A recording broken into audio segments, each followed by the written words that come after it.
Well, hello and goodbye, Clip Clap. I'm already seeing that the green screen filter is getting me all weird around the edges. So a little bit better. It's a little bit better.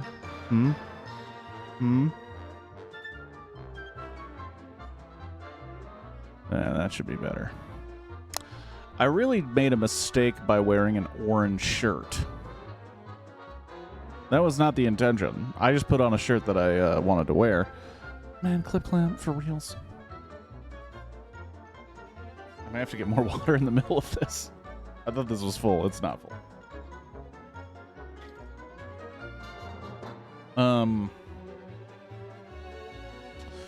So, here's the deal. I had no idea what I was gonna do. No idea. There are some rumblings about playing some specific games with some homies. Yeah, Stream Elements is really giving you the hot the hot news. Because if you didn't know of what we're doing today, but essentially I had no idea what I was gonna do. There are some rumblings about some other games that I didn't get ironed out. And yesterday I had something that I went to with my brother, so there wasn't a lot of planning done last night. And Wednesday is always kind of a freewheeling time anyway. I just went to the Discord and said, I got nothing. And Dew on the Grass was quick to suggest just reading. Just the old school art of reading words. Things we used to do to children before we gave them iPads and sugar. We'd read to them. It's a good art. This is where I give my, what's the word? My advisory, I guess. My advisory about today. So I've never really read a book on tape. I don't really know how to do it. I don't really have a great ability to change voice for different characters. I believe some folks do that. I won't. And, in all honesty, I was not one of those kids that enjoyed reading in front of the class. One of the things that I liked about leaving school was knowing I never have to do that again. But you should do things that scare you, and you should try new things just period in life. And Dew on the Grass wants to hear an audio version of this story.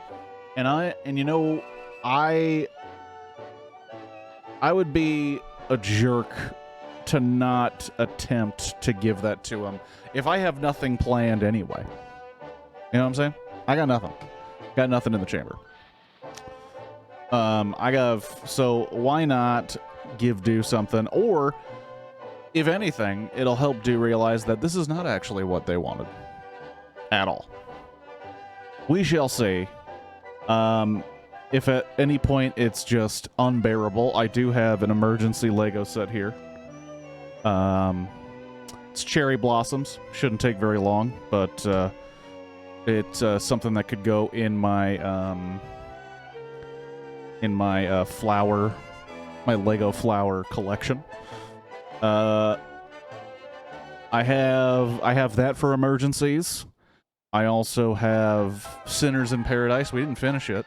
I stopped Sinners and got some like Legos, but not from my friend who got it from China. Oh, some China knockoff Lego. First off, if it ain't Danish, it ain't Lego. We didn't finish Sinners in Paradise. We just stopped in the middle of it so Clip Clap and I could start a different Baldur's Gate run. And then I immediately was infatuated that my character can dual wield axes and just wreck house like he was doing. It was pretty great. Clip Clap's going to bed, so I don't know why you keep doing this to yourself, Clip Clap. You have to go to Dreamland. When are we going to do Baldur's Gate 3? That's a great question. two-weapon fighting goes crazy. It was just this moment, and it happened right towards the end because I had to stop playing that day. There was stuff to do. But there was just this moment where I was like, wait, I can add 2 of these axes to my character? And then I did, and just the look of them with 2 axes, I was like, oh yeah, this is the best thing that's happened. This is exactly what I want my character to look like. This is how I want him to fight. And we had to stop. The problem with Baldur's Gate, Clip Clap, and I think you've discovered this already. Baldur's Gate takes up a lot of time. And life doesn't have enough time for you. It's got just enough time for all the things you hate doing, but you need to do to survive. And then there's a little bit of time to do things like Baldur's Gate, but Baldur's Gate just takes that time and eats it up. Just eats it. Munch, munch, munch, munch. And that's one of the reasons why I check with Kiwi every week. He's still cool to do Baldur's Gate. And I figure out how long, because you need to have boundaries with it for life. But 2, it's hard to organize that stuff. But Clip Clap, we'll get back to it. If anything, I don't know when. But I always want a Baldur's Gate more. But Stardew Valley stream win. I never played Stardew Valley. That's the thing. And call me a... I'm not... This doesn't make me sound old. I think this makes me sound just weird. The problem with video games is we don't have universal basic income, so we can't just be freeloaders and play them all day and not aspire to anything else. You know what I'm saying? Like, if I had... Like, it makes me sound like a loser. Don't really give a fuck. What am I gaining by pretending I don't want to do that all day? But if we had a system where people were just allowed to live and get the very basics without having to do anything. That's why I can't play any of that content. Like, if we didn't have to have jobs, right? Because some people make this their job. Is that a pipe dream? Is that something that I'd love? Yeah, absolutely. I'd love to do this 8 hours a day instead of the other job. The problem is it requires a lot of you. It also requires a little bit of your soul. And I don't have either of those things to give it. At least not yet. But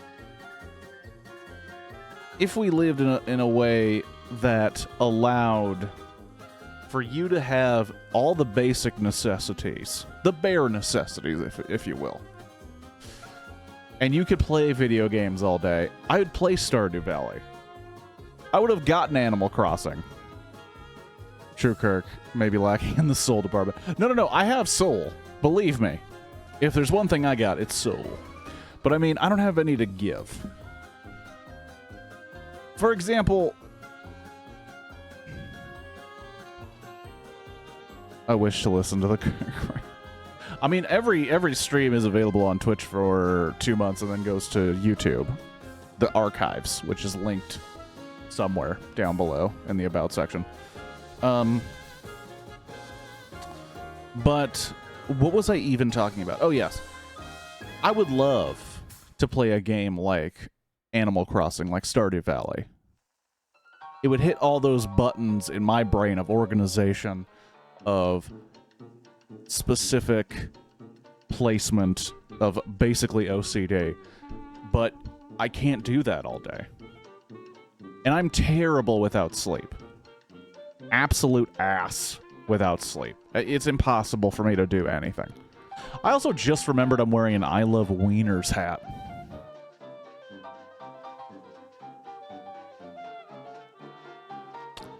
What a wonderful combination of things.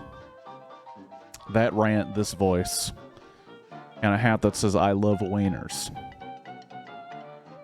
There is a Wiener Schnitzel logo right there. Can't point. There is a Wiener Schnitzel logo. But yeah. Nature's just so beautiful. Anyway, I would love to play video games all day. I'd love to build Lego all day. Oh, man, that's another aspect of the rant. Like, because at one point, I was like, I mean, I still do, but like, I'll make TikTok videos about Lego. But when you watch an influencer on TikTok, when it comes to Lego, Lego has to be everything. All of their money has to go to Lego. They have to be posting content constantly. They have to talk about all facets of Lego, even though I have no interest in certain parts of it. It becomes that is what you are. I don't have the ability to do that. Because guess what? Sometimes I want to build Lego. Sometimes I want to put the Lego down. If it's not Legish, it's boot Lego.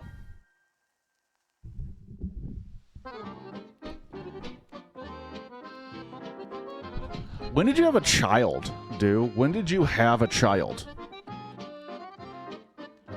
You became a father to expertly snipe dad jokes out of the air. If it's not Danish, I'm gonna have another one soon. We get it, past tense. We get it. You engaged in unprotected sexual activity. We get it. Good for you.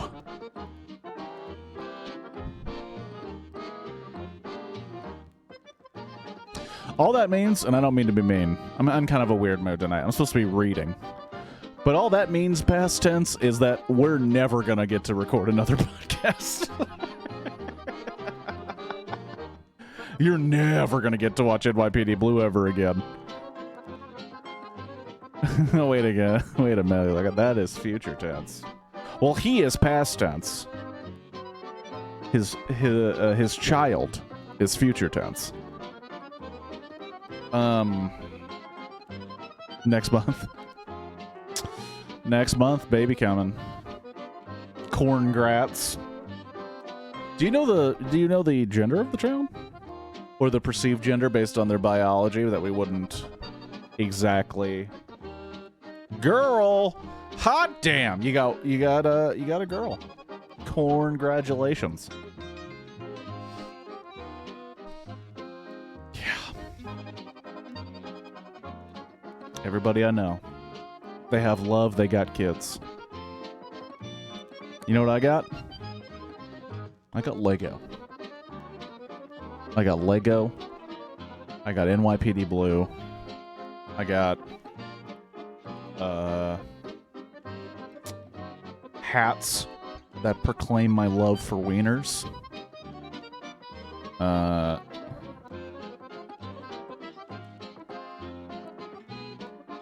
I'm going as present tense.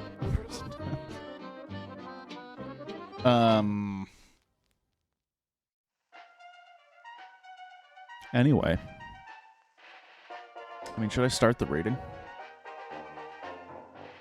Should I? Or should I just rant here? Also, I feel like I should get rid of this music if I'm gonna read. Because I don't have... Wait, hold on. Do I have... I mean, that won't work either, right? Because I have movies. I have music from when I did the game Killer Frequency, which was like an 80s slasher radio station game that was really dope. Thought it was great. The Duality of Man. SCP Wiki and Unprotected Sex. That's right, this is a bit of fiction from the internet on the SCP Wiki. The only thing I know about SCP was a single line from a video game review about the game Control, where the guy doing the review said, Control is like... I can't even remember the beginning of the joke. But it's like something mixed with the SCP Wiki. And I was like, I don't know what that is, but after playing Control, I have an idea, kind of what the SCP Wiki might be. But In terms of music, I feel like something should be underneath it, but this is not good for it.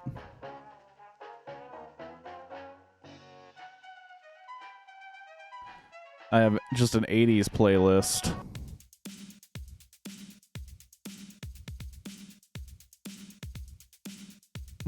SCP TV.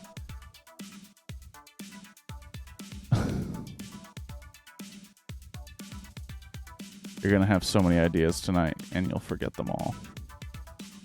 But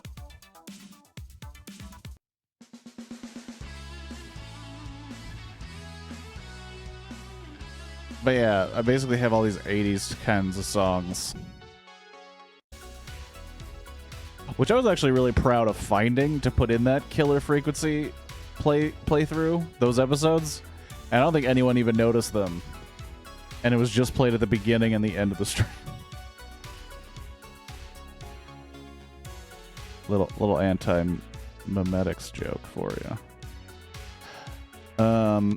But yeah, I also feel like silence. I feel like silence is too much. Was that the music that Bill and Ted gave their speech to? It's very similar. Very, very similar, Shadow. I actually rewatched that not super recently, but within the last 2 months or so. Oh my gosh, time flies. It was a lot longer than that. But I always thought that Bill and Ted's Bogus Journey was better than Excellent Adventure. And then I watched both of them next to each other, and I was like, yeah, I've always been wrong. I have always been wrong. Now, should I put a link to what this is so you guys can catch all my mistakes? If you'd like to read along.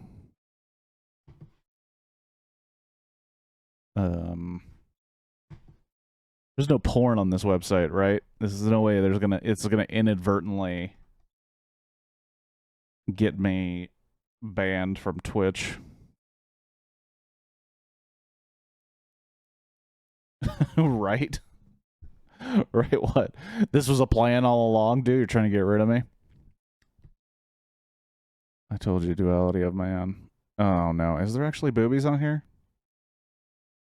I mean, I don't want to be that guy, but just looking at the SCP Foundation wiki, like, header, you're as safe can be. But even the header for the SCP Foundation, it feels sexless. It feels like a place where a lot of folks would call them nerds, which I'm not saying is a bad thing. I love nerds, you know. I would say I am one, but I don't know. I feel very nervous about doing this. To be perfectly honest with you. I can at least do and you said this is good, so if it's bad, it's on you, by the way. It also feels weird to just start a story. I feel like there should be some flourish or something. I don't know.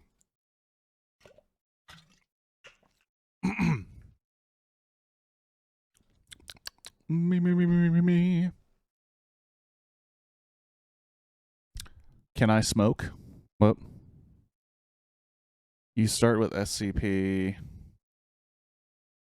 055. That's the flourish. You start with SCP 055, like the words. We need to talk about 55 is the name of the story. We need to talk about 55 from the SCP Foundation Wiki.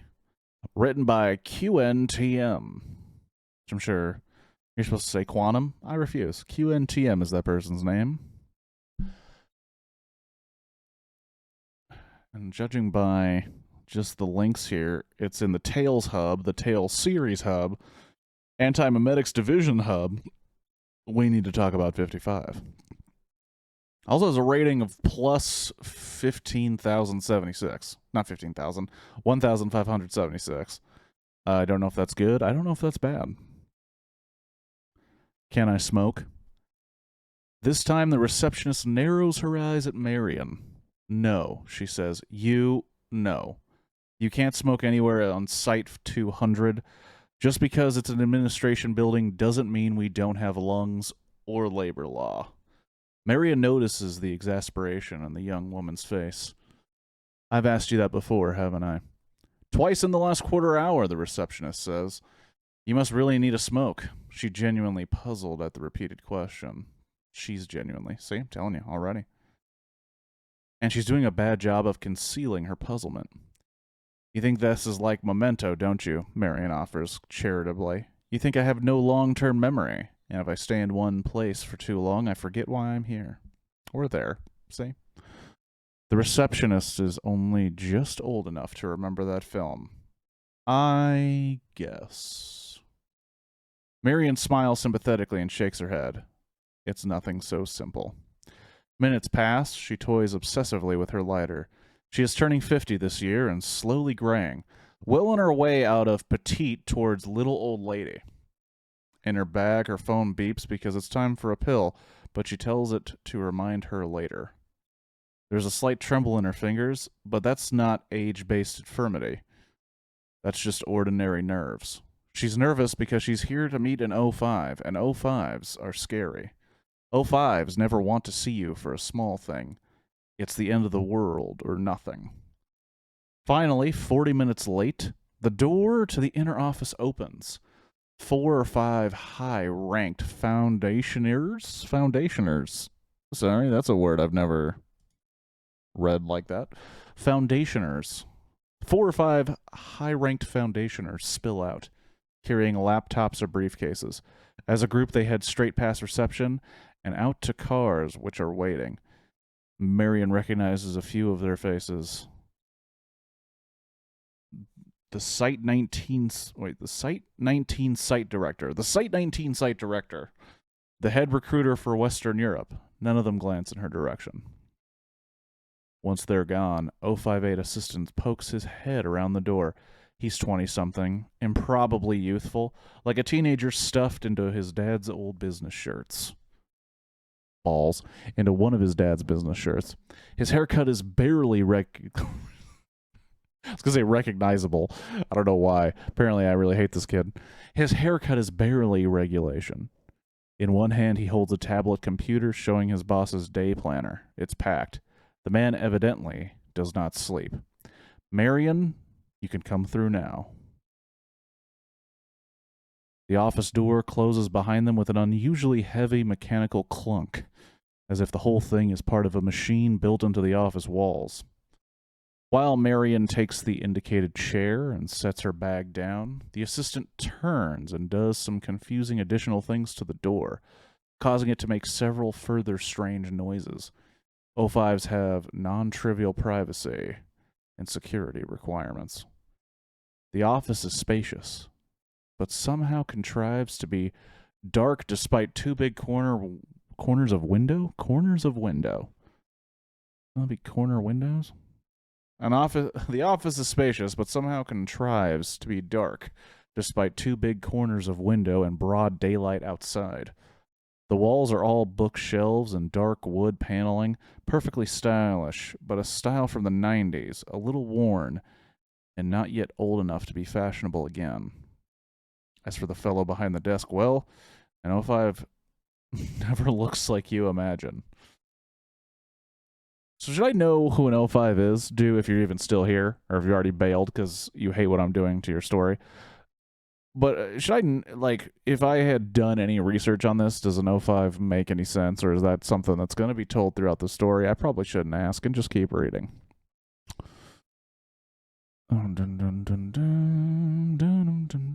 Sorry. Checking something here.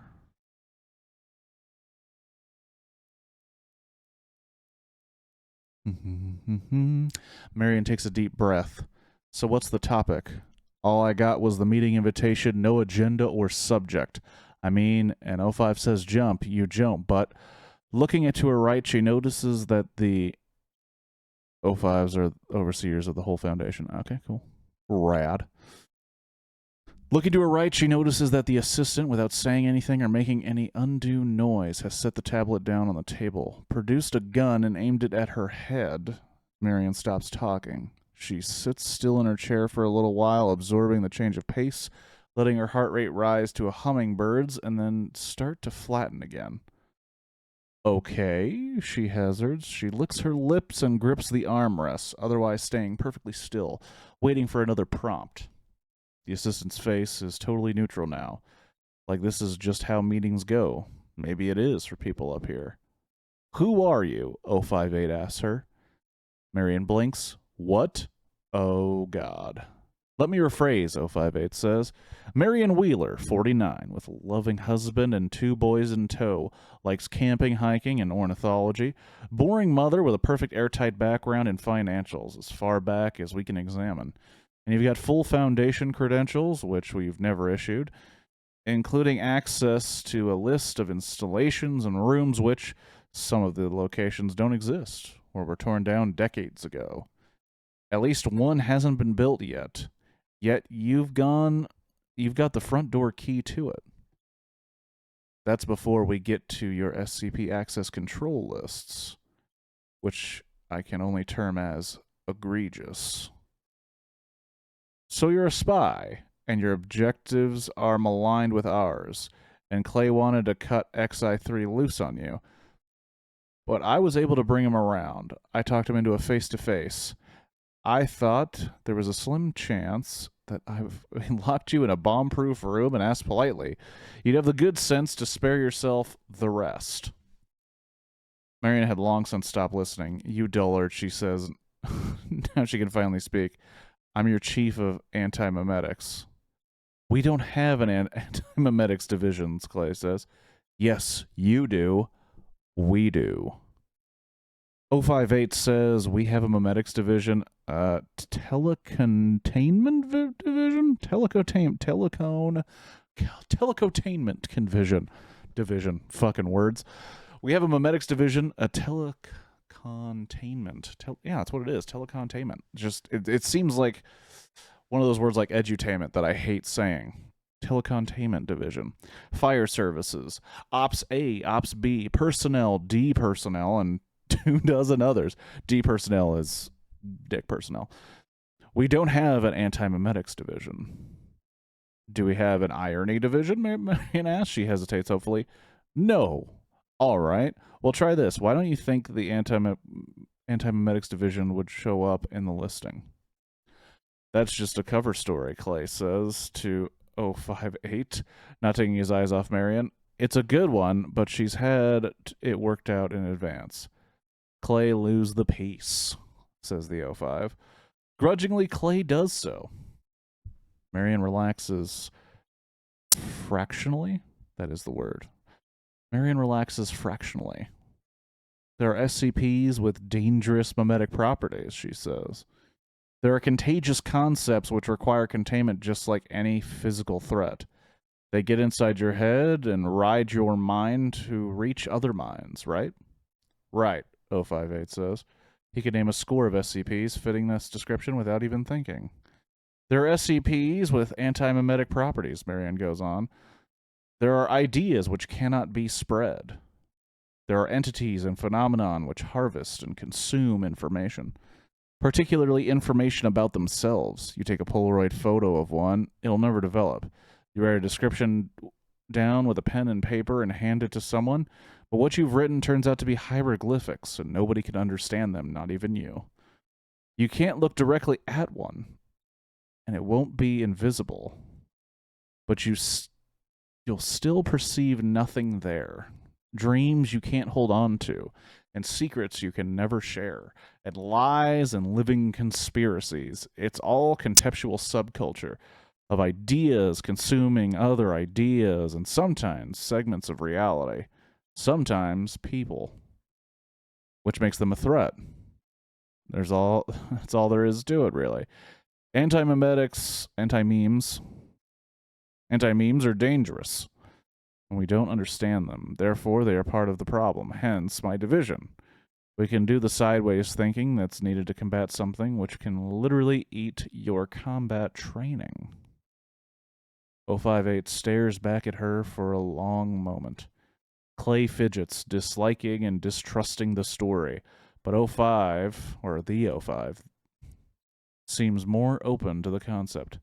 Name one, he says. Name an anti-memetic SCP. SCP-055, Marion says promptly. There is no SCP-055, Clay retorts. Again, yes there is, Marion says. Shears. There isn't, Clay asserts. SCP numbers aren't assigned sequentially. SCP numbers aren't assigned sequentially. There are gaps. That number hasn't been assigned. It's not superstition. We have enough to be concerned about without arbitrary numerical mysticism. Without arbitrary numerical, we have SCP-666 and SCP-013, but there's no SCP-001, and there's no SCP-055. Clay, 058, says, you should look at this. He turned his monitor so Clay can see the file that he had just retrieved? Jiminy Christmas. Retrieved. Clay bends over and reads it from top to bottom. Stunned, he scrolls back and reads it all a second time. But the file's dated from 2008, 058 says. It's got all the right flags and signatures. It's keyed and coded. It's real. You've never seen this before, Clay asks him. Or you've seen this before, Clay asks him. Never in my life, 058 says, as far as I can remember anyway. On the other hand, if the content is accurate, both of us have probably seen it dozens of times. Clay glared at Marion. This is impossible. Marion nearly spits. For Christ's sakes, Clay, how long have you been working here? But if this SCP is this powerful, he begins, yeah. Who wrote the file? The 05 finishes. And for that matter, how was the interview conducted, and who is Bartholomew Hughes? And most importantly, how do you, Mrs. Wheeler, retain the knowledge of any of this? Bart Hughes wrote the file. He's dead, Marion says. What happened to him? We don't know. Oh, sorry. You don't know. That really changes the whole content of the story right there. You don't know. There's a very long pause, but while both 058 and his assistant react to this. In fact, they pass through a long... You don't want to know. You don't want to know. Not even you don't know. Jiminy Christmas, do. There's a very long pause. Oh. You don't want to know. There's a very long pause while both 058 and his assistant react to this. In fact, they pass through a long, discrete sequence of reactions. Indignation at the seeming rudeness, confusion at Wheeler's incaution in front of sinister superiors, surprise at the magnitude of the claim, pure disbelief, comprehension, and finally horror. What, 058 asked carefully, would happen if we did know? It would happen to you as well, Marion says levelly. Levelly. I don't know, it seems a weird word. It would happen to you as well, Marion says levelly. As for the rest of your questions, we manage that pharmaceutically. Pharmaceutically? No. Hold on. 1 second. Okay, well, that's not what I wanted at all.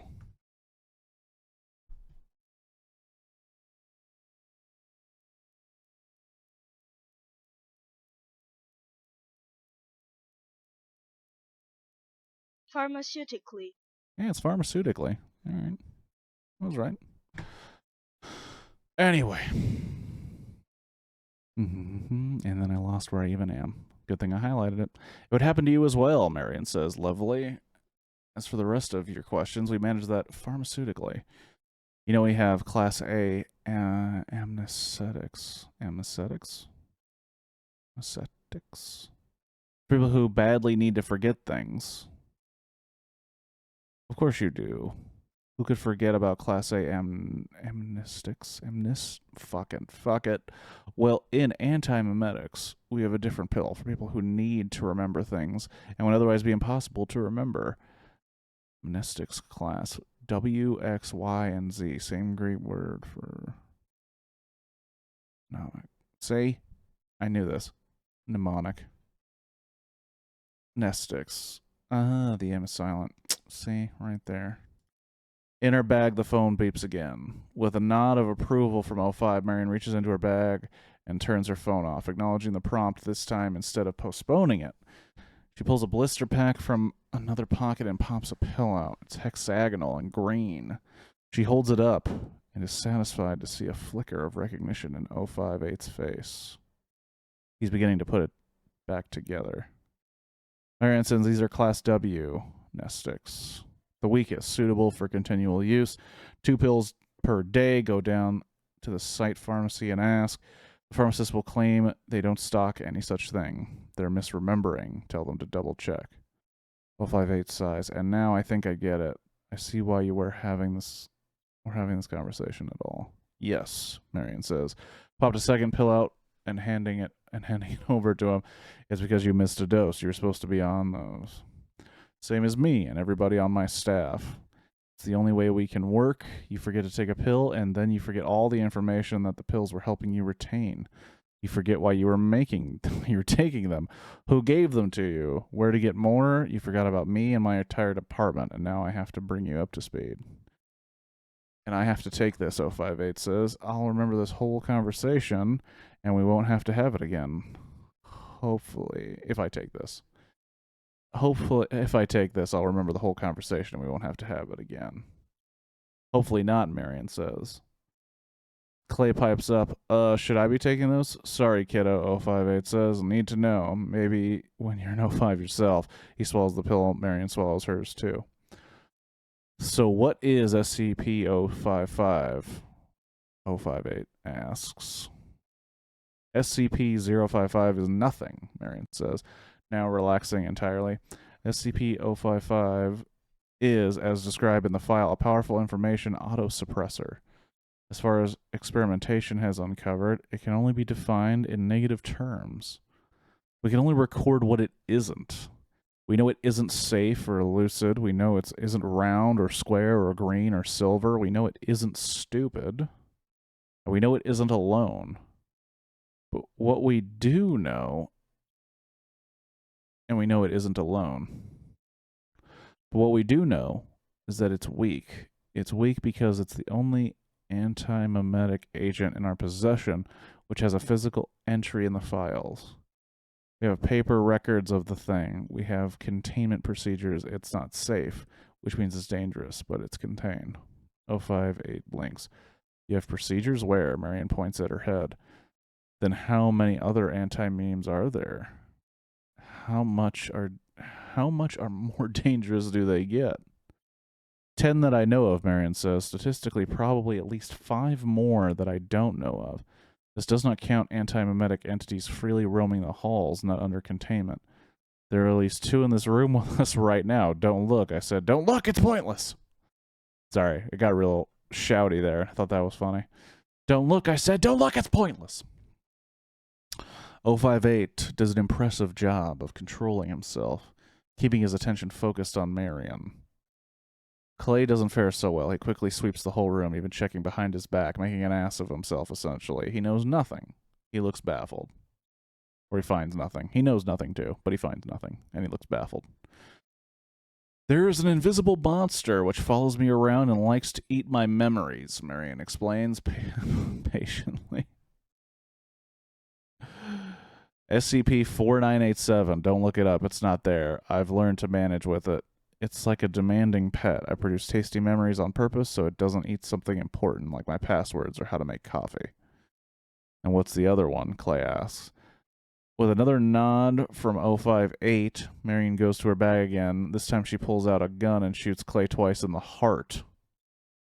More aghast than in pain, Clay collapsed sharply against the bookcase behind him, pulling his head around to face Marion and manages, how did you... Marion stands, aims more carefully, and shoots him a 3rd time, this time in the head. 05 again does an impressive job not reacting. That's Clay's gun, he deadpans. You stole it from him.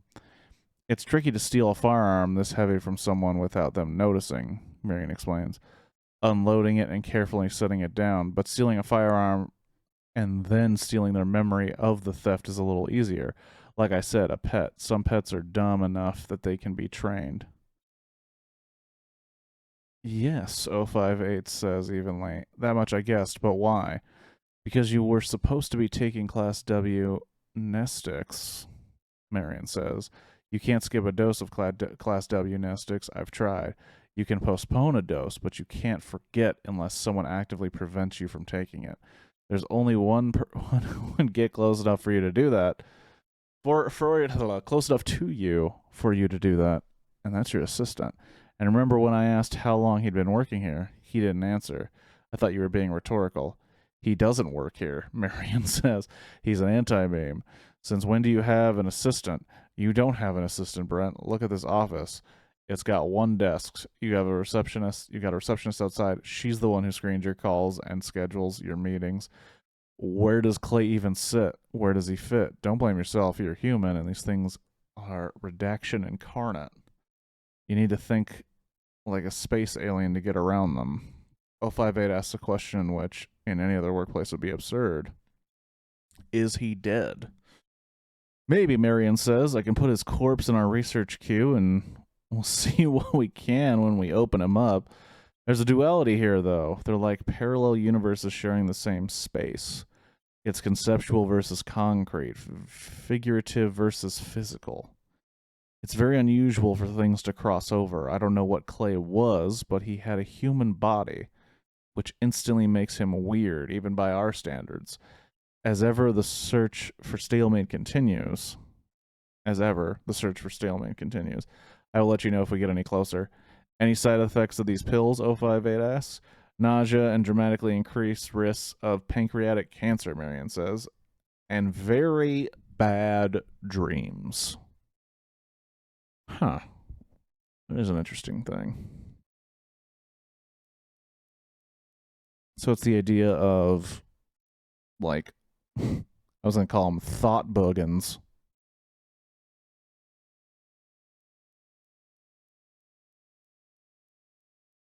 Do you have theories, non-physical beings changing your brain and your brain chemistry? All right. How long is this next one?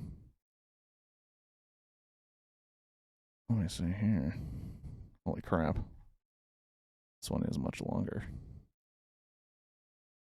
And it's not absolutely terrible. I feel like I'm doing a slightly terrible job. But now I'm curious. Written by the same gentleman. QNTM. Introductory Antimemetics. Junior researcher Kim's been working for the Foundation for all of 4 years, and he feels pulverized, as if an anvil were dropped on his head in that first introductory lecture. It's lunchtime, and he's found a corner so far back in the cafeteria that nobody bothers him, where he can chew and swallow non-anomalous food, drink apocalyptically strong coffee, and digest hard lessons of the morning. I think apocalyptically strong coffee would be pretty strong coffee. You're going to need real strong coffee in the apocalypse. I don't know if you've watched a lot of Mad Max, but nothing but strong coffee in that bad boy. On his Foundation-provided phone, he pages fretfully through the few SCP files for which he has clearance. Most of them have to be jokes. That's how they read, like very bad, dark, frightening jokes. Kim's one of 11 junior researchers in the new intake, and the other 10 are sitting in a group at a separate table, chatting wow. Words. Also, is this big enough? I'm going to blame everything but my own ability to read.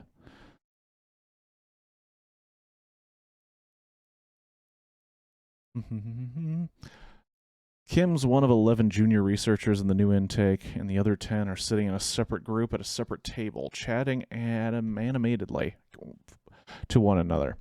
There are some instructors here and there munching sandwiches. Other than them, the cafeteria, large enough to seat 200 people or more, is deserted. To Kim, that seems odd. Site 41 is a large, 3 skulking buildings with large, significant basement space buried casually in the forests of central Colorado. Where is everybody? A man in a gray suit walks into the cafeteria, makes eye contact with Kim, and strides purposefully over. The man's suit is sharp enough to cut. He wears a tie pin and a platinum wristwatch as big as a brick. He looks badly misplaced. Site 41 is a working site. There's training, education, research, development, analysis, and even the containment of a very few safe SPCs going on here. Executives shouldn't ever be here. Executives should never be here. Kind of like the break room you don't talk about. Executives should never be here. So what is he? A lost exec trying to find the helipad, or a researcher or instructor dressing for the job he wants, not the job he has? Hell of a first day, the man says, holding a hand out. Alistair Gray with an E. Kim, says Kim. Paul Kim. Shaken, not stirred. Good to meet you. What accent is that, if you don't mind me asking? Kim blinks. New York. I'm from New York. That's terrible. It was a terrible idea. I regret doing it immediately. Kim blinks. New York. I'm from New York. Are you the site director? You seem on edge. Well, that figures, doesn't it? Kim asks. You must know that you must know how the intro goes. It's like an atom bomb to the ego. I just had almost everything I know overturned. It turns out I've spent my entire adult life being protected from dangerous knowledge, as if the whole world outside world, wow, fucking words. Get it together. As if the whole outside world is a ball pit for under sevens. Stepping out of that has been humiliating. To start with, and he blinks again. Hey, what do you do here exactly? You didn't answer my question. You didn't answer mine, Gray says. Of course I did. Kim says, I'm from... Then he just stops. His train of thought running off the end of the track into air. It's on the tip of his tongue. The answer to Gray's question, but he can't get the words out. That's weird, he says, shaking his head. At this point, he also notices that Gray isn't wearing his badge. This could be an honest mistake, albeit an extremely serious one, but surely execs don't get to the executive level without being scrupulously correct in everything they do. So this guy is one of these things, obviously. He doesn't have a badge. He's fucking around. He's making this dude forget things. He's obviously one of these things. He's obviously one of these memes. You gotta be on the fucking stick, bro. Who are you? Kim asks again. Your life story was fascinating. What? You spoke 4 languages, Gray tells him, and now, and soon 0. Too huge an intellect to specialize. Your education was a fusion of biochemistry and comparative literature. You felt as if you'd die if you couldn't find more foreign thoughts to cram in your head, and you've been all over the world, hungry. And every country you've ever been to was like landing on another planet. You toy with anthropology, but there's too much world for one human race to ever understand, let alone one human. There's too much human race. You should pare it down. Kim nods. Would you excuse me for 1 second? He gets up and hurries to the other table, or to another table, to the instructor whom he met earlier that day. When Kim gets close to her, he feels kind of a staticky sensation building up. He tries to shake her shoulder and succeeds in moving it a little, but it's like reaching through tar. Hey, there's a problem. There's an intruder. I think it might be an SCP. Doc, look at me. Hello. She doesn't react. He tries to gaggle a few newcomers as well, or tries the gaggle of few fellow newcomers as well, but they keep chattering and hypothesizing, oblivious to him, shouting and clapping in their ears. Hey, people, listen to me. No, no, no, no. He looks back. Gray has stood up and started moving towards him, still with that confident smile, and there's definitely something wrong with him now because he's visible through the tables, like an augmented reality hollow projection jammed inside Kim's eyeballs. Kim realizes with a stab of fear that he can even see Gray when he blinks. His eyelids close, but Gray is still there, an apparition in what for all Kim's life has been totally personal, private darkness.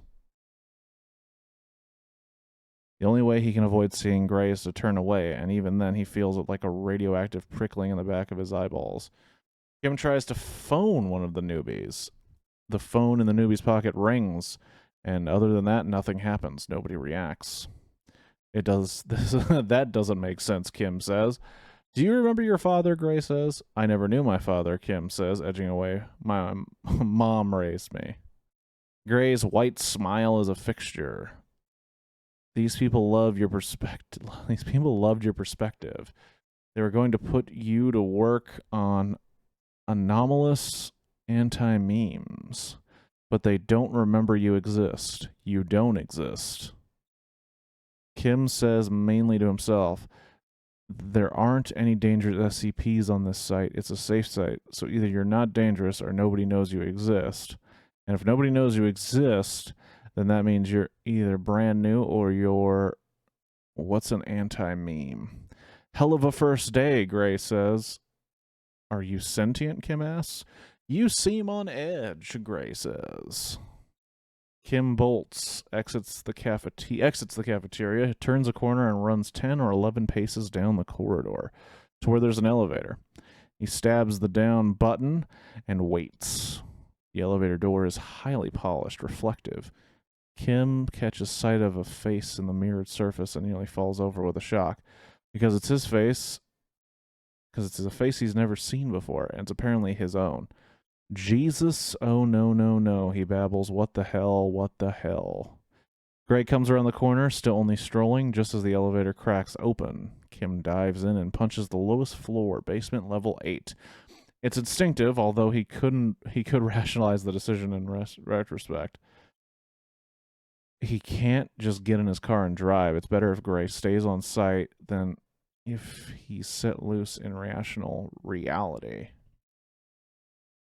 And to do that, it's better if Kim retreats to the lowest, darkest corner of the site for which he has access, and then waits for Gray, and then locks all the doors behind him, or behind them, and waits to die. The elevator starts descending, and the apparition of Gray, visible through the doors and floors, disappears upwards, shrinking with distance and perspective, but still smiling broadly down at Kim. Kim paces the elevator. I don't remember what my face looks like. It said it had eaten all my secondary languages, but I don't remember learning anything other than English. So it's eating my memories. It's consuming information. And I can't contact anybody directly, which means I'm on my own. I'm not trained for this. He hammers his head once against the elevator wall and stares at his shoes. But I don't know that. What if I've been trained, but I don't remember my training anymore? What if I've been working here for years and I only think this is my first day? What if I met this thing before? What if everybody on the site has met it multiple times and nobody remembers? Is this what an anti-meme is? Kim remembers the near-empty cafeteria and miles of totally unoccupied corridors and vacant office and lab space. Maybe it's not just eating my memories. Maybe it eats people whole, removes them completely from history. Maybe it's been haunting the site for years, and that's why the site's so empty, because it's nearly finished exterminating us all. I need to get help. I need to warn somebody. How? I can't talk to people. I can't phone them.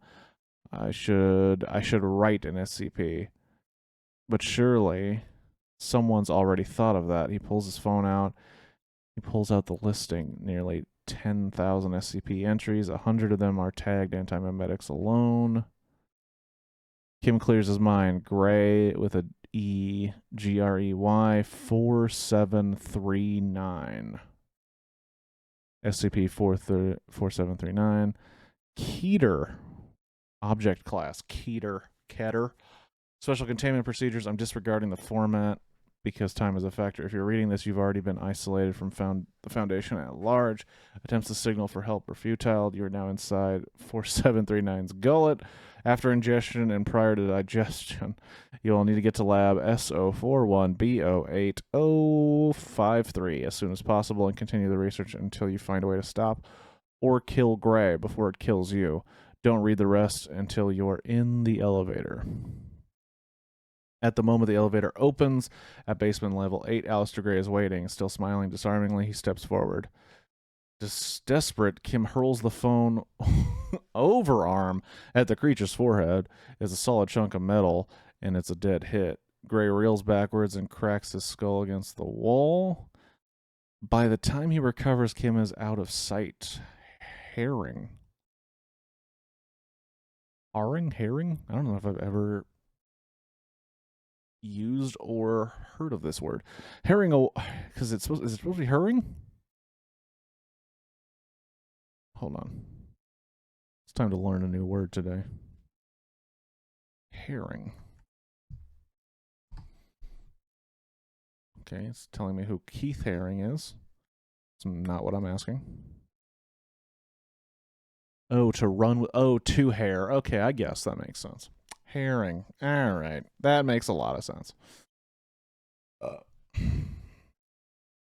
I guess I just didn't realize with it being without the E.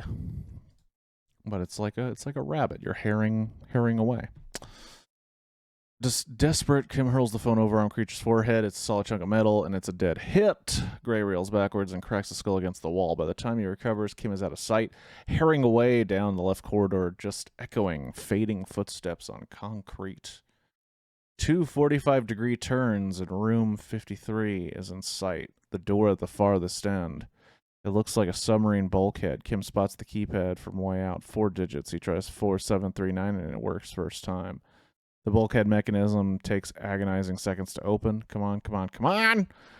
Do you remember your mother? He hears Gray calling down the corridor.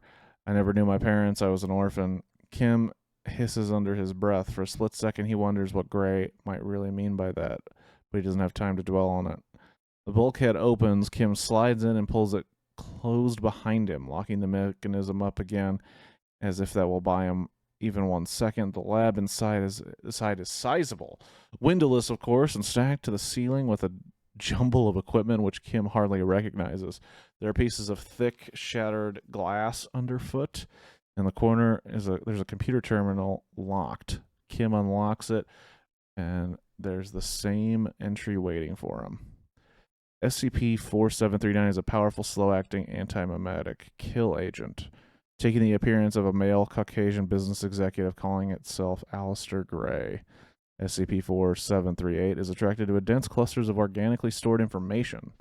Essentially, extremely knowledgeable, complicated, interesting people. SCP-4739 isolates its victims from the outside world by enveloping them in an anti-memetic field, which makes it impossible for the victim or anything done by the victim to be perceived or remembered. SCP-4739 then consumes the victim's memories and knowledge until they become vegetative and die. The process takes between 15 minutes and 2 hours. That's a real big difference. The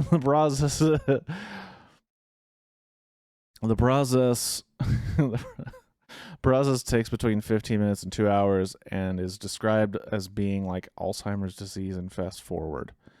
SCP-4739 is not believed to be sentient, although it imitates the behavior of a sentient being. Wow. SCP-4739 is not believed to be sentient, although it imitates the behavior of a sentient being to the extent that it can appear sentient to the inattentive. Its victims are able to move and act freely since it is impossible to escape once caught or signal for help.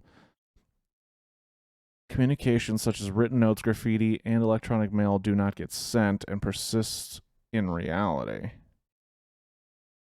But SCP-4739's effect spreads with each message, making it impossible for an external observer to perceive the message until such time as SCP-4739 catches them too. The SCP entry, which you are currently reading, is created and maintained by victims of SCP-4739 because it is only visible to victims of SCP-4739. If you are reading this SCP entry, SCP-4739 has caught you. You are now isolated from the Foundation at large and constitute an effective Foundation of 1. You have between 15 minutes and 2 hours to reach Site 41, Basement Level 8, Laboratory 053. Familiarize yourself with the existing research and continue this research until you find a way to contain, decommission SCP-4739, or more likely die. If your field of expertise is not related to anti-memetic containment, we sincerely apologize and advise you start learning fast. SCP-4739 has consumed redacted Foundation researchers since we started counting on August 3rd, 2013. If you're reading this entry for the first time, please add a mark. We estimate that at least 50% of the victims never make it as far as this database entry, so the true victim count is more than twice the figure. Well, hold on, that's all of the people. That's 5, 10, 15, 20, 25, 30, 35, 40, 45, 50, 55, 60, 65. Crap. 5, 10, 15, 20, 25, 30, 35, 40, 45, 50, 55, 60, 65, 70, 75, 79. If this dude adds himself, he'll be 80, and they expect 160. Oh, that's pretty shitty. This sucks for these people. But how do I kill it? Kim screams. He scrolls and scrolls through the research, which is chaotic and haphazardly arranged. Well, it's been done by 78 other people. Or 79. Because nobody has found the spare seconds to sort it out. Excuse me. It's not the story. It's my tired ass. Dozens of separate lines of research contributed in patchwork by a succession of victims, all ending with variations of the same final line. I'm going to try X. If you're reading this, X didn't work, and I'm dead. Which means approach X is a dead end, and you have to think of something else.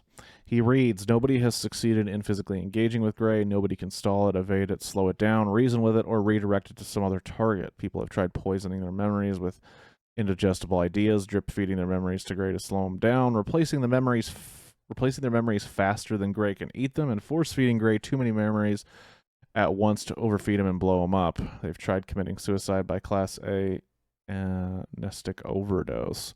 None of it worked. More than 100 people, most of them apparently possessing doctorates, have slid into the maw of this thing, fought briefly, and with a greater or lesser degree of dignity, died. There are no remaining untried threads. I'm fucked, Kim concludes. He glances up. Gray is not in the room yet, but Kim can see him strolling down the last stretch of corridor. He's a totally intangible being. Physical obstructions are irrelevant to him. He can't be hurt. Kim clutches the pocket where he used to keep his phone. Wait a second. He scrolls again. He finds 3 or 4 sad, desperate wretches who died confronting Gray physically. Combat knife and Glock, baseball bat. Kim looks up and checks the room. Sure enough, there's a bat there rolled under the table. One man, an elderly botanist, far out of his depth, said he was just going to try whatever he could find was the heaviest.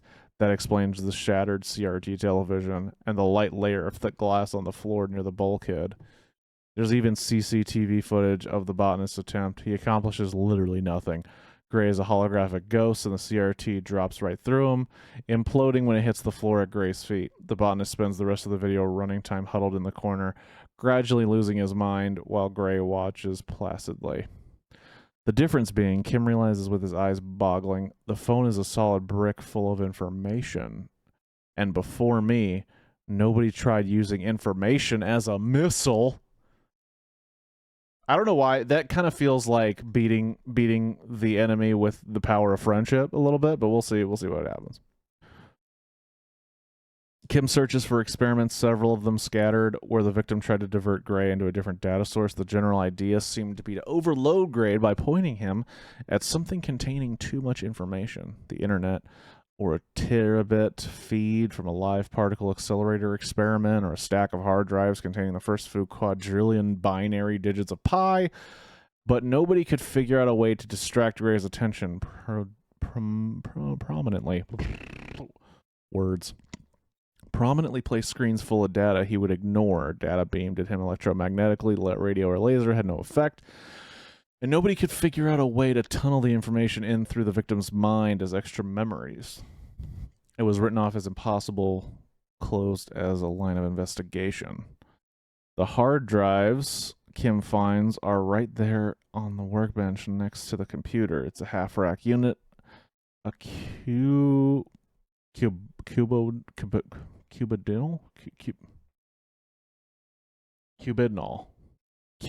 block of metalwork as big as and heavy as a bowling ball. One of the most ineffective conceivable melee weapons. Kitch snapped up the three longest pieces of Ethernet cable he could find and starts plating them into a chain. Then he remembers who he is and where he is and what his responsibilities are. He is going to the computer to the SCP entry, adds himself to the victim tally, and writes up exactly what he's about to try, because he might not be the last one, and the world needs to know that this didn't work. Gray comes through the lab bulkhead to find most of the equipment in the room toppled onto the floor to create room for the black and silver drive array that Paul Kim is whirling around his head on a 2-meter chain made of plated network cable. It makes a low thrumming sound as it whirls. Gray is not intelligent enough to stop moving forwards and catches the array directly on the side of his head. Rack mount point first, like a morning star. Gray absorbs a few trillion digits of the impact, but it isn't enough. There's a green snap of light and a noise like a subway train short-circuiting, and Gray's a pile in the corner. His head caved in, and the drive array partially demolished in pieces around him. Kim decides that history can fill in whatever quip likes best. It likes best. Fucking Kim. Being a badass. Write whatever quip you want. I'll just kick some ass, is basically what he's saying. It was chewing its way up the anti-memetics division hierarchy, Wheeler tells him in the afternoon. It was only a matter of time until it bit down on somebody dangerous. Congratulations on demonstrating a basic level of competence when it's counted. Dozens of others couldn't.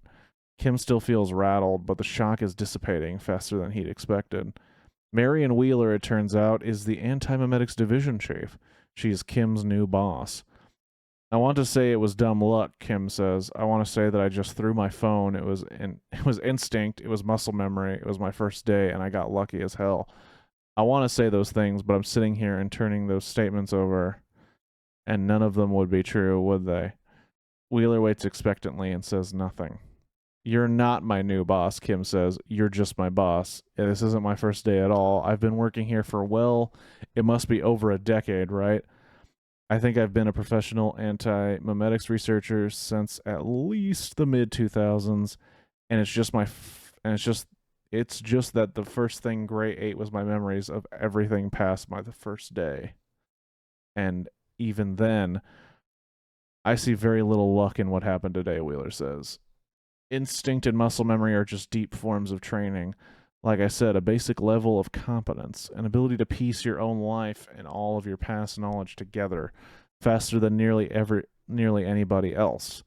This is what we try to drill into you, and sometimes, thankfully, it takes. This isn't even the first time we had this conversation, Kim continues. There have been other incidents with other SCPs with amnestic powers. Or nestic? No, it's amnesia, so amnestic powers. You sat there and watched me put myself together before, and it hasn't gotten old yet, Wheeler admits, with something which might be approaching a smirk. How long does it usually take for me to recover? A few months, Wheeler says. But if you want to know the honest truth, people in this division are as competent on day one as they'll ever be. You come to the job firing on all cylinders, or not at all. The rest is just fine-tuning and chemistry. So what you're actually saying is, you don't care about my mental state and you need me back at work now. Kim That's great. That's a great line. So what you're actually saying is you don't care about my mental state and you like me you need me back at work now.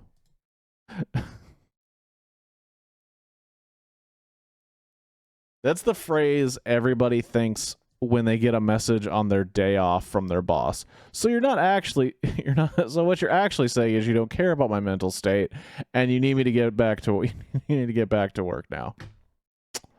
Hilarious. Wheeler nods. I need updated SCP entry. Just to begin with, I need you to nail down the model for Gray's predatory pattern and exactly how you defended it. I want you to work out what it did with the bodies, incinerated or disintegrated, or just left them lying around the site and rotting. Perceptively cloaked heaps. And I need countermeasures for when it comes back. It's not dead? Wait. Kim says, I think I know this one. It's coming back to me. Ideas don't die. Oh, okay. Yeah, I'm starting to see what that dude meant about control being like an SCP extension. Because that's kind of how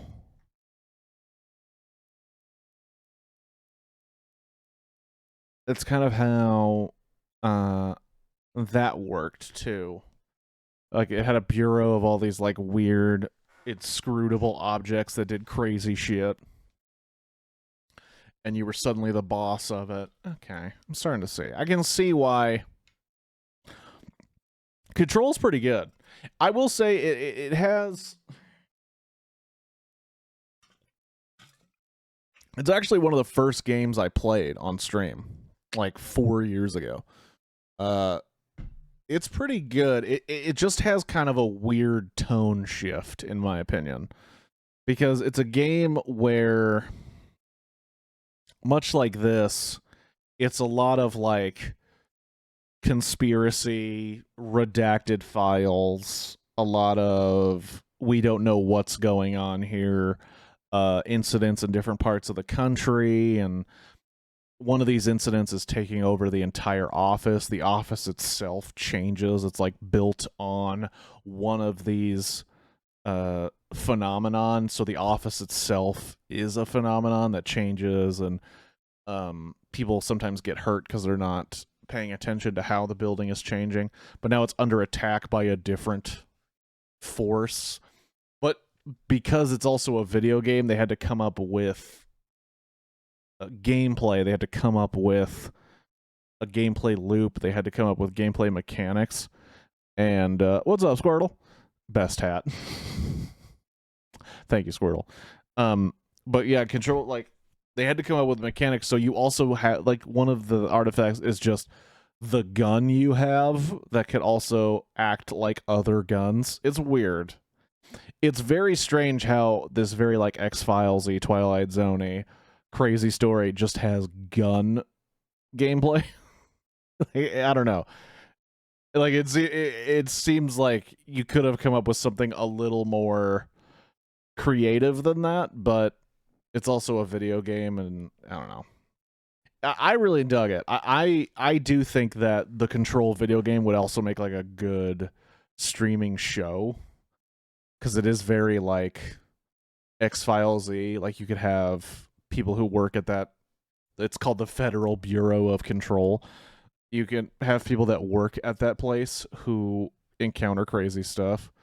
It would probably be a very interesting story, but the gameplay element of it is like, yeah, it's like, well, you have to make a game out of it, so you have like shooting. So I don't know. It wasn't bad. It's just weird. It's just weird. That's Remedy. It was a Remedy game. They did Max Payne and Quantum Break and Alan Wake, I think, right? They did Alan Wake 2, I think. Very creative ideas. Just, you know, I don't know. Do I have time to read one more? Maybe just one more. Unforgettable, That's What You Are. I didn't even read the title of the last one.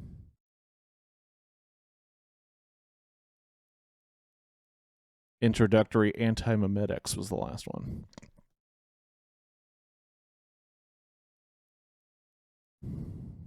All right. One more. This one only has a rating of plus 882. Diminishing returns. Anyway, let's do one more. Why not? We're here. We're having fun. We're reading stories on the SCP Wiki. Why not? It's finished. Lynn Marnus is more than 90 years old and hasn't stood at his full height in 10. He was a tower of a man in his prime, 2 meters tall and built like a boxer. Nearly nobody have nearly nobody he ever met was able to look him straight in the eye, at least not and tell him no. Illness has gradually eaten away at that over the years. He feels as if he lives at the bottom of a deep bath. Everybody he ever meets looking down at him from slippery, unscalable walls, none of them able to reach down to help him. He spent his final months crumpled up in bed like a dying spider, changing to a corpse's color ahead of time. He might have been bearable. Oh, not he might. It might have been bearable if he'd lost his mind, but he remembers what he used to be, a leader, a powerhouse. He used to be able to alter the course of terrible events for the better, to get justice. He used to protect people. L, you can wake up now. But there's a warm wind through his thin, colorless hair, and there's direct sunlight coming down on him now, and the heat is filling him up like a tonic. He's outside. It's been too long since he was last outside. When he opens his eyes, he sees his lake, the one in the northwest, which he used to have all to himself every summer. He's on a boat, his boat, lying on a blanket laid on the deck. A few kilometers away behind him is a little lake house, empty. It's perfect. He didn't know he had the strength to lift. It's perfect. He didn't know he had the strength left to safely leave the hospital, let alone travel this far. But if he put his mind to it and selected a final moment, this might have been it. Do you remember me? Marnus looks with eyes which are strengthening. The woman speaking is seated on the deck beside him, attentive. She has a large plastic box full of medical supplies open in front of her, and a light suit jacket laid on the deck beside it. And she has her sleeves rolled up so she can work. And as he watches, she carefully disposes of a needle. A dim memory surfaces and starts taking shape. The woman is twice as old now, and when fucking A. The woman is twice as old now as when he knew her last, and visibly twice as confident. He would be... Why am I keep reading he as it? Or it as he? What the fuck is happening to my brain? It would be difficult to forget her. He taught her everything. Everything he could remember at the time. He remembers her as a field agent. He remembers sending her through hell a fistful of times. Marion. L, the woman softly explains, you died. You died surrounded by grieving family. They loved you very much, and they cried over you. The funeral for the fake is in a few days. But unfortunately, you won't be able to see it yourself. You're dead now, and this is what comes next.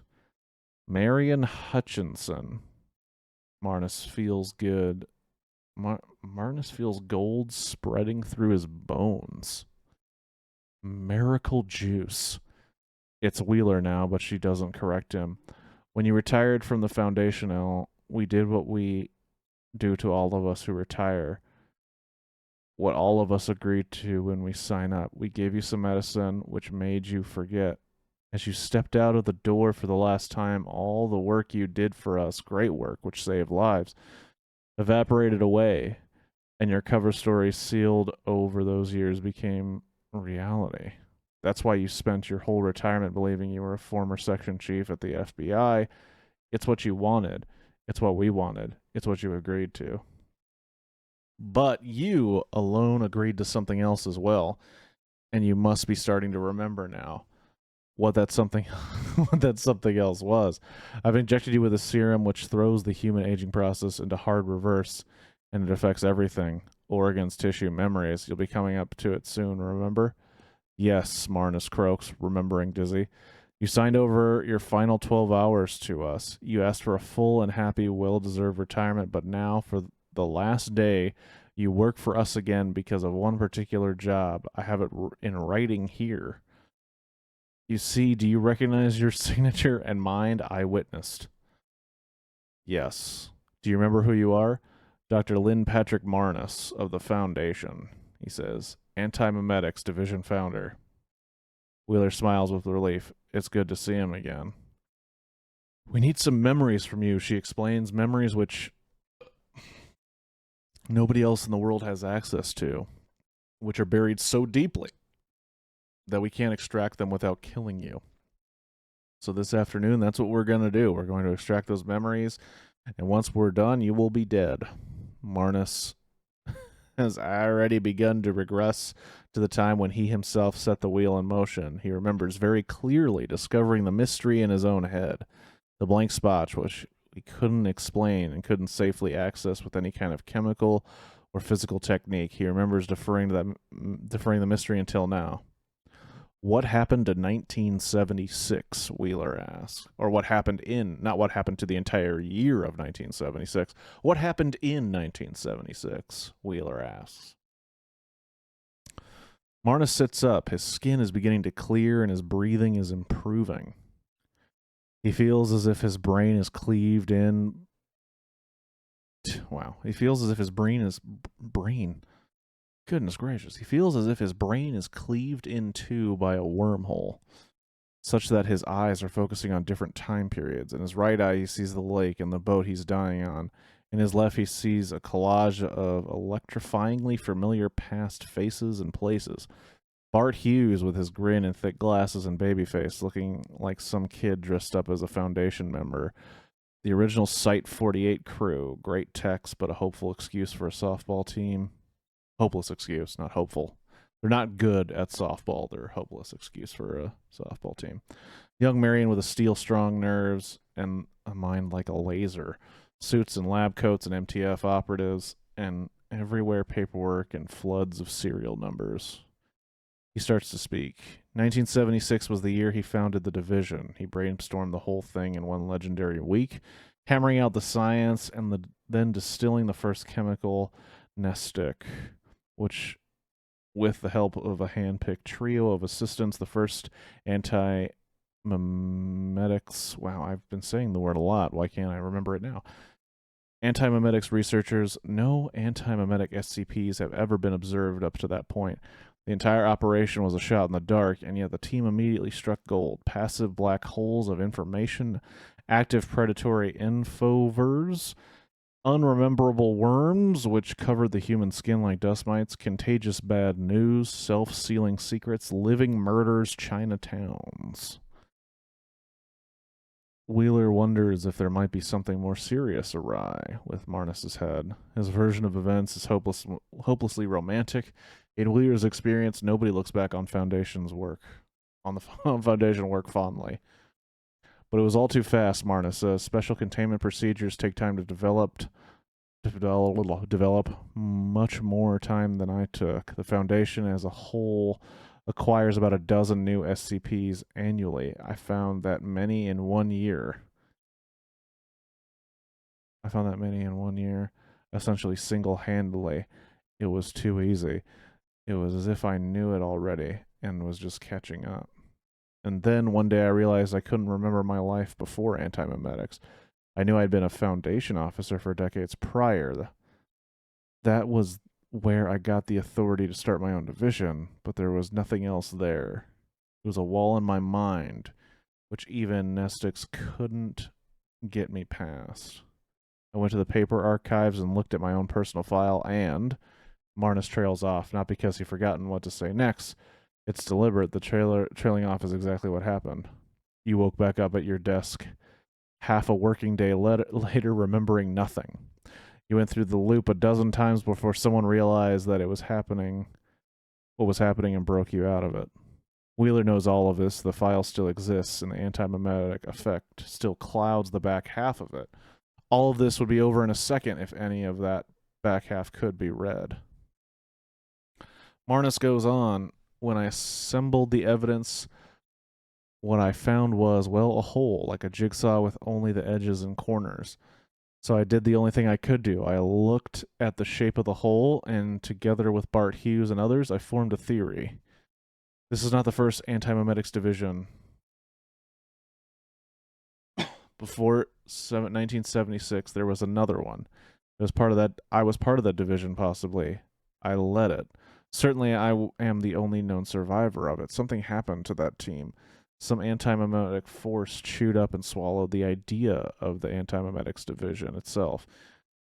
I was let off lightly. I lived. The rest of those people, whoever they were, however many of them were, are missing without a trace. Wheeler nods. This much we know already. I was there when you wrote the note, remember? The question is known. It's the answer we can't get without killing you. It's the answer that we've waited all these years to get at. I'm here to ask you, what happened? Marnus covers his right eye and grimaces. Trying. He fails. It's not there. You haven't sent me back far enough. There's still a wall there in my head. I remember why the question exists, but I don't remember the answer. I need more. Wheeler swabs his arm and gives him another 10 years.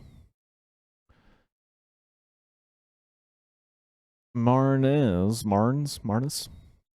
I don't even know what I have been calling him.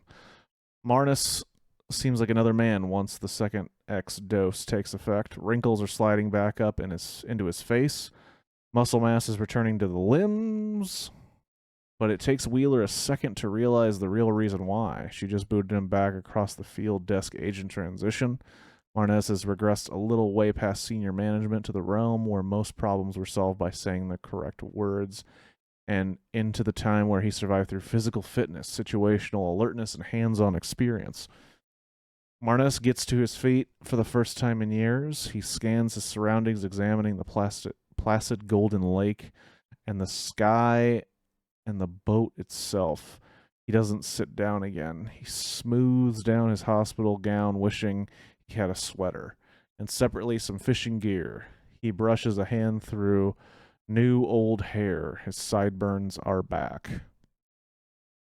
We weren't Foundation at first, he says. The first anti-memetics division was a U.S. Army project. It ran parallel with the Manhattan during World War II, and we called ourselves the Unthinkables.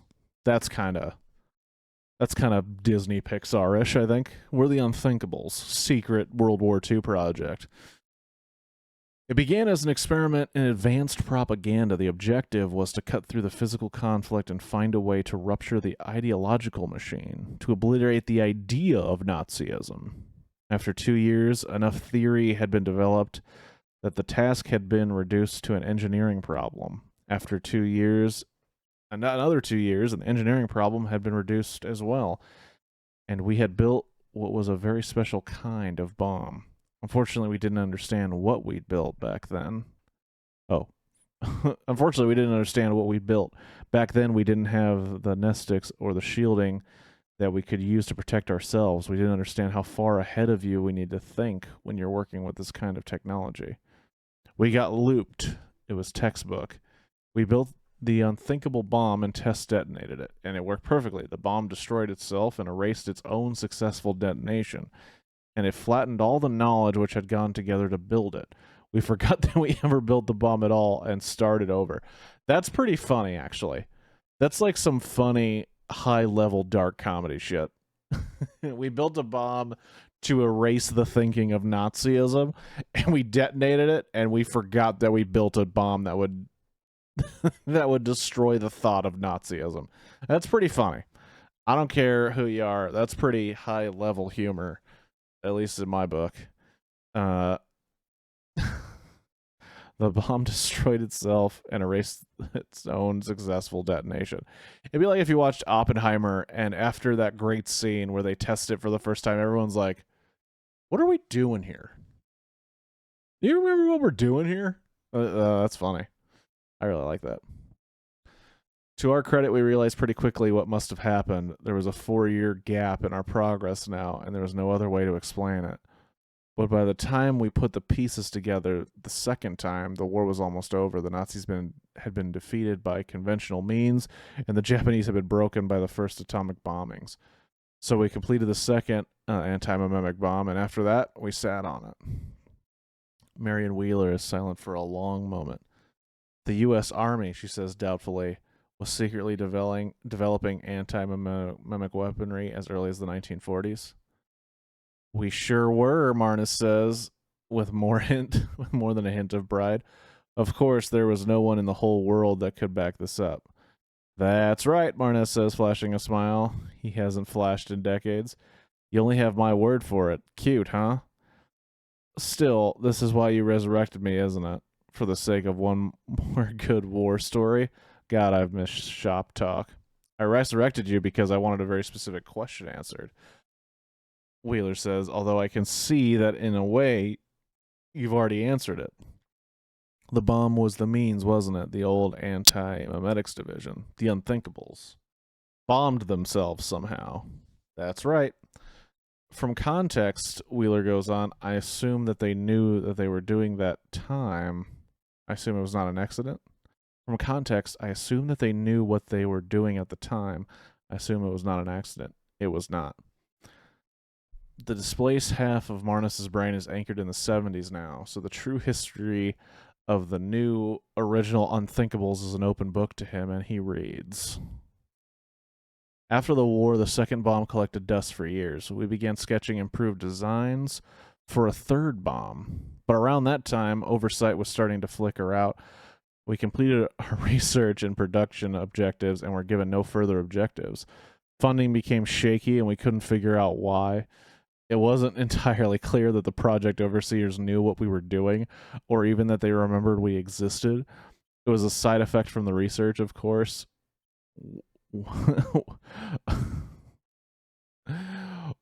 One we had no way of managing at the time.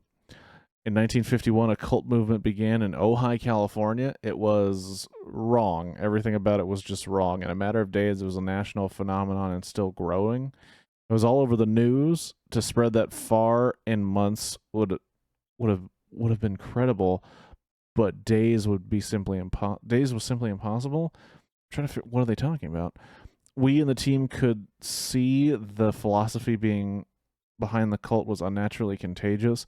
It was the opposite of unthinkable. It was unforgettable. We knew that this was what our bomb was designed for. We prompted the overseers for direction, but there were no orders. At the time the outbreak began, we were a U.S. Army laboratory through and through. 8 days into the crisis, the Foundation acquired us. All the classified research, all the material resources, and all the compliant top staff, including me. Anybody who wouldn't comply was mind-wiped and sent back to the Army. 20 hours after the acquisition, we deployed the second bomb, and the cult was gone. Nobody remembered it. Nobody. Oh, there's a link to a specific SCP. I'm guessing that's about this frickin' cult. Oh, shit. Nobody remembered it. Nobody remembered being a part of it. Zero loss of life. A complete clean detonation. After that is when everything really kicked off. Once we started working for the Foundation, the pace of research ramped up. Every new technological advancement uncovered new hidden SCPs. I passed the Foundation field exams and went out catching ghosts. My life turned into Twilight Zone. Marnus blinked hard. He covers one of his eyes, then the other. I remember all these different people now, he says. Feels like my memory in stereo. My memory is in stereo. Almost every anti-memetic SCP was caught before the wipe in 76. We caught again soon after the wipe. That means I remember 2 acquisition logs for each one. I remember 2 anti-memetics teams, and I don't remember who belongs on which side of the wall. You remember Goldie Yarrow, the neurologist, studied the mechanism of anomaly accelerated memory loss, wrote a library on the subject? Wheeler doesn't. Dr. Ohobiru, Julie Still. This is important. Are you at the right place in your own timeline to remember what happened yet? Marnus focuses, and he discovers that he is. Something changes in his eyes, and he stops reminiscing. He speaks more slowly now, his voice dropping almost to a whisper. There's an SCP which your division has never seen. The SCP which my division couldn't contain, the escapee. That is what you wanted, isn't it, Marion? Yes, she says. This is the data I'm killing you for. She leaves a gap where If she felt was anything to apologize for, she would apologize. Marnus locks eyes with her. It was eating the division alive. It came at us so hard and so fast that the only way we could stop it was to self-destruct. But we had no on-site nuke, and in retrospect, it was obvious to me now that this was because the SCP had consumed all of our site nukes, first of all. So that whatever this is, it ate all the nukes and said, "You can't get rid of me, ha ha ha, sucks to be you." If you know it exists, it knows you exist. And the more you know about it, the more it knows about you. If you can see it, it can see you, and you can see it. You've been looking right at it all afternoon. Wheeler is suddenly acutely aware of her surroundings. There are only two of them. There are only two of them on the boat. The boat is anchored more than a kilometer away from the lake shores. She hasn't brought any backup with her. There's a radioactive prickling in her brain. She doesn't. Red flag. Why didn't I bring any backup with me? This doesn't make sense. There should be a team at the lake house. There should be an MTF operative and a medic here on the boat with me, and a second boat at minimum. Am I all alone out here? Why did I do that? She pulls her gun, but doesn't aim at Marnez. Not yet. Where is it? Is it you? Is it in you? Marnez's voice is becoming urgent. He covers both his eyes again. Destroying all knowledge of it was the only way to destroy it, and restoring my memories was a foolproof way to bring it back. It's in his eyes, most likely his left eye. Wheeler backs up to the other side of the boat, draws a bead on the center of Marnez's head, and says, "L, are you still in there?" There is a way to fix this, Marnez hisses, dropping to his knees. He keeps his eyes screwed up, and gropes his way forward blindly on his hands and knees. L, you need to tell me what this thing is. That's the opposite of what I need to do. You need to set another bomb off. We don't have that bomb. We lost the technology, Wheeler begins.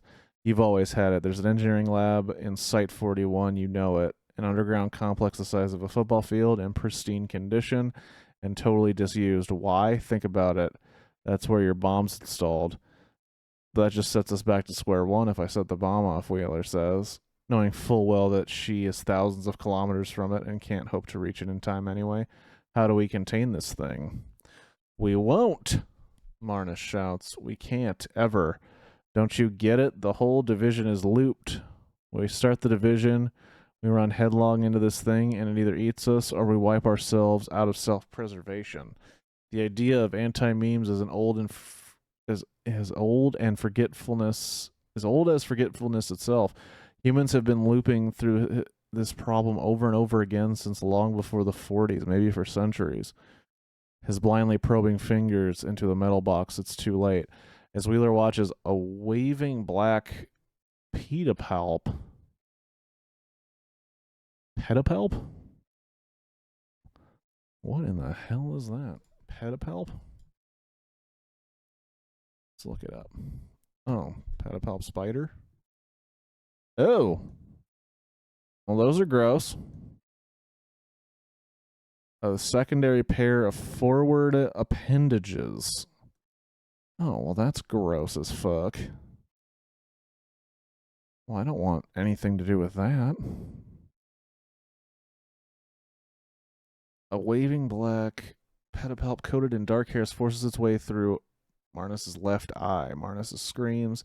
Still on his knees, he grasps the pedipalp with both hands and tries to break it, but it's solid, as if it has bones inside it. What is it? Wheeler shouts at him. It can't be the whole story. Where is it from? What does it want? Can it reason? Can it speak? Help! A second spider leg, significantly longer and spindlier, slides out through Marnus's trachea, ruining his throat and voice box and producing a gout of blood. He gurgles. A third leg shoots from his abdomen like a spear. Wheeler shoots Marnez in the head. Marnez falls forward limp, then rises back up, lifted by the three spider appendages as if he was a puppet, being controlled by something gigantic and invisible. His arms raise, as if suspended by wire. Oh my gosh. Shit's getting real on this boat, dude.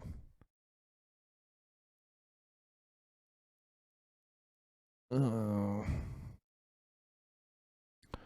Wheeler squints. She fires 4 more shots over Marnez's head at a likely body mass of invisible puppeteer and fires the rest of her clip almost directly into the sky. The whole boat vibrates along with the surface of the lake, as if responding to the infrasound or localized earthquake.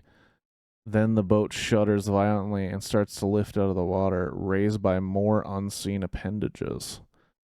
Wheeler holsters her gun and goes for the medical box herself, pulling it away from Marnez's floating feet. There's a compartment with Class B Nestic and the fast-acting stuff in serum form. She does a hurried burst of mental arithmetic, measures out the correct dosage in a syringe, and handshaking plunges it into a wrist vein. The boat is still rising. Whatever the monster is, it's colossally tall, or maybe it flies. She is, of course, already dosed up to the eyeballs with Nestic drugs, otherwise she wouldn't have been able to perceive any of this. Foundation medical literature warns in the strongest possible terms against putting both kinds of drug in the same brain. Best case scenario, this ends with her in the hospital. They're 30 meters up in the air right now, 10 stories. There's a stabbing pain developing in her left eye. She kicks her shoes off and throws the gun away. She goes to the edge and contemplates the drop for a disbelieving second. She jumps. Takes 2 heart-stopping seconds of free fall for her to hit the water. The chilled hammer blow of the impact is enough to blank her mind out. By the time she surfaces, she doesn't remember where she fell from or why. And likewise, skyscraper-sized being which claimed Marnez and the boat has forgotten about her. What the hell, she gasped, treading water. What the hell? Where the hell? There is nothing above her. No explanation. Only the symptoms of the drug cocktail give her any indication of what just happened. A sensation like hundreds of tiny lumps of hot solder in her brain. And pain and exhaustion spreading to all of her tendons. She wants to die. Swim, says part of her. Get to the shore, then you can die. An extraction team finds her at dusk, unconscious on the lake shore.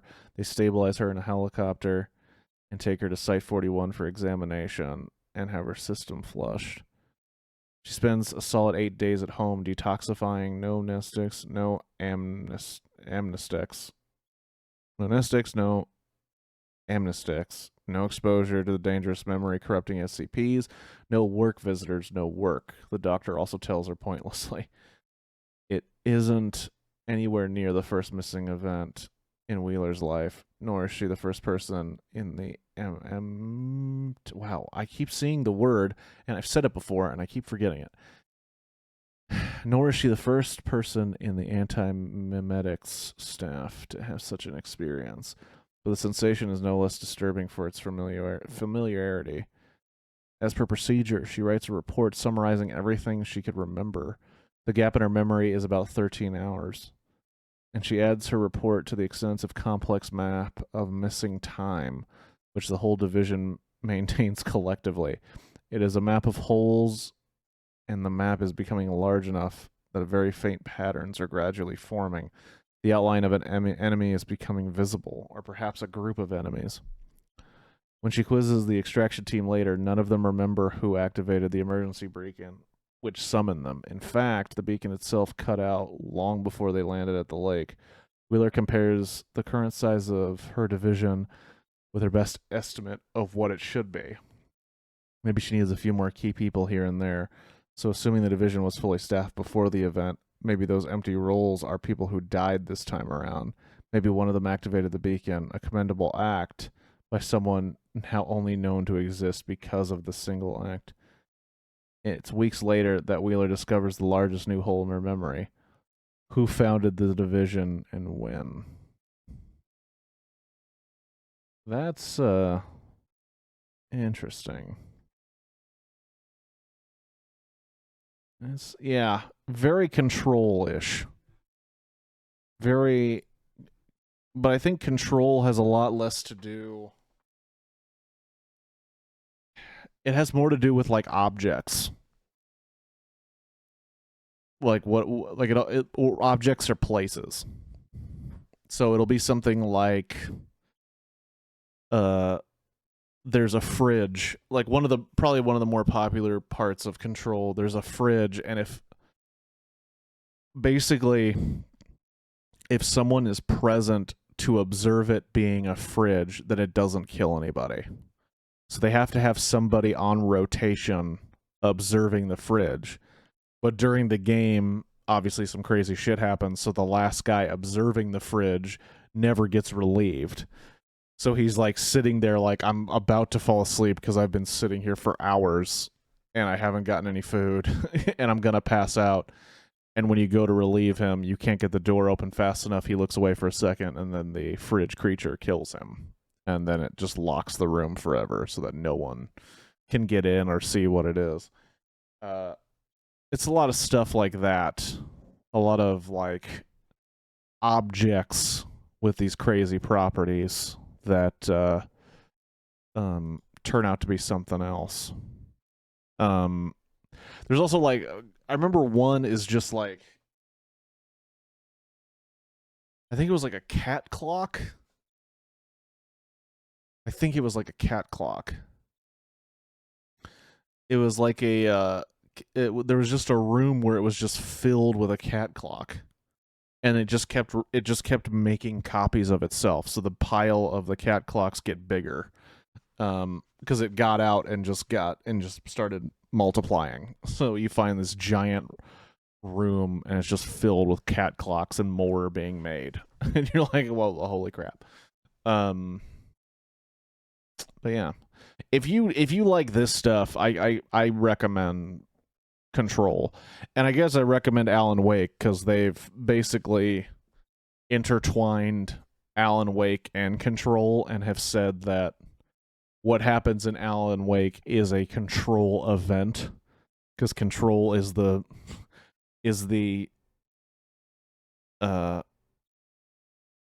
group that monitors and tries to control those events, and what is happening in Alan Wake is one of those events. So I guess it's all kind of spun together in a wonderful tale of spookiness. But I can see how people get into this. You know what I'm saying? I mean, it also seems like it's... Oh, geez. It also seems, no offense to the writers, I'm not saying they're bad, but it does seem like a very internet-based and continued thing. Like, it doesn't seem like it's been corrupted by anybody like that. I haven't heard of any, oh, we're making an SCP show, it's going to be written by Damon Lindelof, and we're going to hate it in a year. There hasn't been anything like that. It's mostly folks on the internet keeping it going, which is dope. That's something about the internet that, like, is such a double-edged sword. How half of the the internet allows anybody to be creative. It allows anybody to put something out there. Look at this. I literally read stories written on the internet for about an hour and a half just for kicks and giggles. But that also means there's a lot of garbage out there. There's also, like, a Garfield fan fiction, which a friend of the show, Felix was trying to get me to read Garfield fan fiction, and I did a little bit of it, but it's just... I was having some troubles with this, but I was having real troubles with the Garfield fanfiction. Because, like, I can't even get into the headspace of what the hell is going on in that shit. Somebody really likes Garfield and really likes the idea that he's just riding on a motorcycle, banging chicks, and getting into fights. And it's a you know, all the best to those people. You know, keep doing what you're doing. As long as you're not hurting anybody, love Garfield as much as you want. You know, have your lasagna, hate Mondays. Whatever your life's about, man. Cool, good for you. It's your life and you're living it. Anyways, what to talk about? Well, I guess I could end with like what people should do on a stream, and plug their shit. So, NYPD Blue Balls is a podcast I do with my brother. It's based on the television show NYPD Blue. It's nothing like this, like SCP Stories. It's a procedural cop show from the 90s, but it's one of my absolute favorite shows of all time, and I think it doesn't get enough credit. You're welcome, dude. This was fun. It was fun to do something different and new, and, you know, why not? You know? It's also fun to do in a hat that says I love wieners. But every other Tuesday you can check out NYPD Blue Balls, which we actually recently changed up the format of the show. We used to be commentating on the episodes as it was playing. One of our regular listeners was like, could you go back to your old format where you just kind of talk about the episode and what you want to talk about? And sure, you know, there's 12 seasons of NYPD Blue, and I believe there's over 400 episodes, and we're making a podcast for each episode. We're in season 8, and why not try and go back to the old ways? We just released one Tuesday that's kind of cursed, because when we first recorded it something was wrong with the audio, and when we recorded it a second time, the audio was weird again, so for like a different reason. So I think hopefully that episode was cursed, but we'll be back on track with fun NYPD Blue Balls episodes, which is available where you find your podcasts. On the stream, I'm here Sunday mornings, Monday nights, and Wednesday nights. Specifically, Sunday at 9 a.m. Pacific Standard Time. Mondays at 7 p.m. Pacific Standard Time. Pacific Standard? Yeah. PST. 7 Pacific Standard Time. And then Wednesdays, like today, I am here at 8 p.m. Pacific Standard Time. And Sundays right now is all about Baldur's Gate. All about Baldur's Gate with Kiwi, who has introduced me to and is really responsible for my addiction to Baldur's Gate. It's her fault. We're playing through Baldur's Gate. I'm playing as Applejack, Halfling Rogue. It's been fun as hell. And I honestly, it's what I would want to do if I didn't have to have a job. Baldur's Gate with Kiwi on Sundays at 9 a.m. Pacific Time. Those go for hours. Those are big ones. Those are big boys in terms of streaming. The first time we did it, I think it was like 6 or 7 hours, and I didn't even notice the time. It just blows by.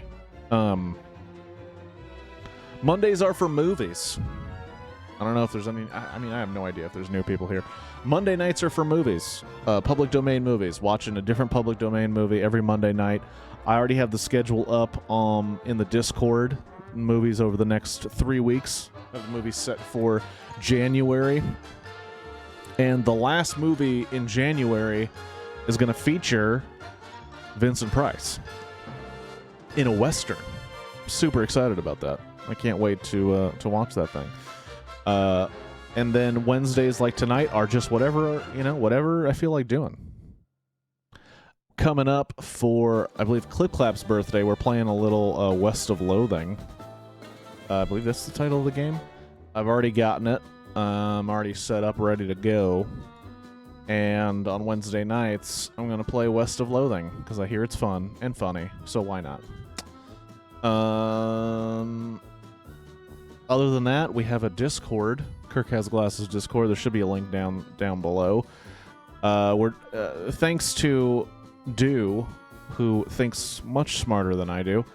We have Haikus Days. We speak in haiku on Tuesdays. It's kind of like how the girls in Mean Girls wear pink on a certain day. We speak in haiku on Tuesdays. It's Haikus Days. But there's messages for when streams are going to start and announcements of what those streams will be in the Discord. I'm on Instagram at Kirk Has Glasses, posting a bunch of random stuff, but mostly when streams are going to be happening and what's going to happen on them. And I'm on TikTok. I've been on TikTok like a loon, because it really seems like the only place you get new people looking at your stuff. And everything is Kirk Has Glasses. If I'm on it, it's Kirk Has Glasses. Unless it's OnlyFans, then it's Kirk Has Asses. And that's not even a joke. I got that name to make sure nobody else gets it.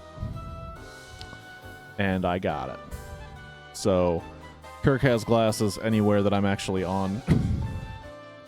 If you want to find me, that's what you got to search, Kirk Has Glasses. Thank you to Doing the Grass and anybody else that came by, Squirtle and Past Tense, and Shadow was here, and Clip was here.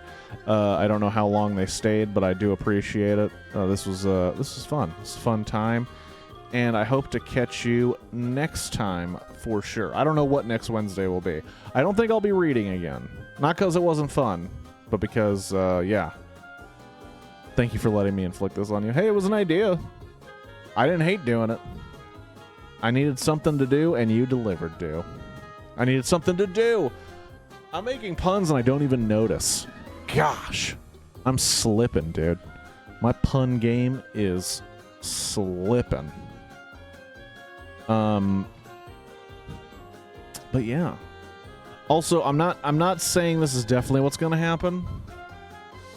But I will say I have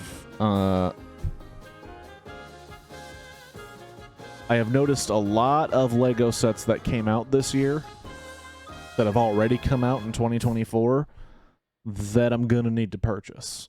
I don't know if I'll be streaming those builds at all, but I just feel like it is important to say that new Lego sets have come out, and I'm probably going to have to purchase them. It's just the way of the world. Oh, yes, YouTube. I forgot. I should mention YouTube, Kirk Has Glasses, and Kirk Has Glasses, the archive.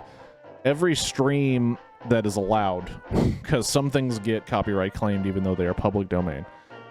Every stream that's allowed to goes from here to the YouTube Kirk Has Glasses archive within 2 months or after 2 months. And at the Kirk Has Glasses YouTube, Blockbuster Reviews, where I review films while playing a single game of Tetris, which was a weird idea, but I love doing it, mostly because I can't get all my thoughts on a film out while I play a game of Tetris. I've literally had a mini rant about Toy Story 4 in the shower this morning to myself, because I realized something else that was really shitty about that movie, and I couldn't let it go. It's impossible for me to completely review a film in the 5 to 7 minutes it takes to play a single game of Tetris. But I try my darndest. And sometimes, you know, we get some... sometimes there are some very insightful thoughts about film in those in those really rushed reviews of those films. I have one coming out this Friday at noon that I'm excited about. It was a movie that I had been told, I'm not going to tell you what it is. I'm just going to tease it like an a-hole, but you're probably not going to watch it. But it was a movie that I had been told by many people I needed to watch, and it just took forever to finally see. So I'm excited that I finally saw it. This will be a spoiler. I dug it, and I was glad to talk about it while playing Tetris. And to that kid that beat Tetris because it crashed, I don't know if that counts. Not to be that guy, I don't know if that counts. If the game dies while you're playing it, it doesn't mean that you beat it.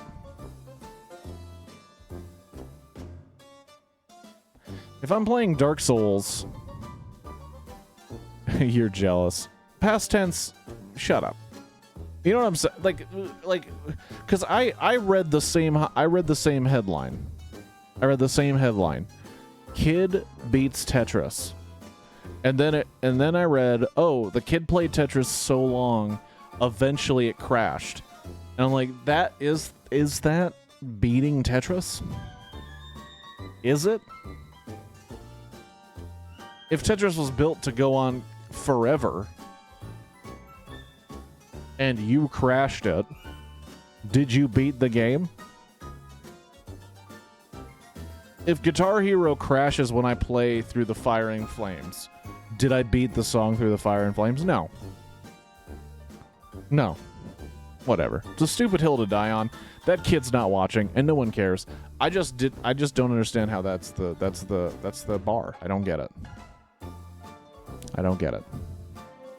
Anyway, thank you all I hope you have a good rest of your week. I hope I catch you on Sunday for some Baldur's Gate goodness. And, yeah. Have a good one. Be good to yourself. Be good to each other. Do what you love. Don't be an ass about it. And I'll catch you on the flip-flop. This song makes it sound like I'm in Curb Your Enthusiasm. Kind of. Have a good one, everybody. Peace.